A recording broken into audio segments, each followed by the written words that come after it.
একদিন প্রচণ্ড রোদে হাঁটছিল এক পিঁপড়া। পিঁপড়াটি খুবই তৃষ্ণার্ত। চারিদিকে কোথাও এক ফোঁটা পানিও নেই।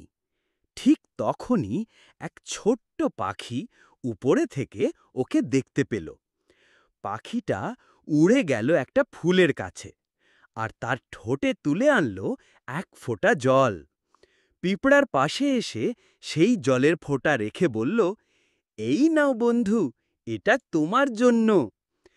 পিঁপড়াটি আনন্দে জলটা খেল আর বলল, ধন্যবাদ, তুমি সত্যিই দয়ালু।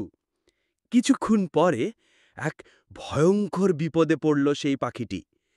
একজন শিকারী জাল ফেলেছে। পাখিটি ছটফট করছে, পালাতে পারছে না।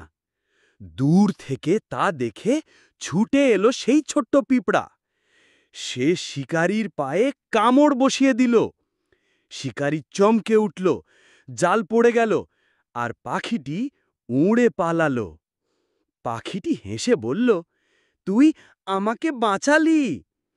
পেঁপড়া বলল, তুমি আগে আমাকে সাহায্য করেছিলে, আমি শুধু সেটা ফিরিয়ে দিলাম।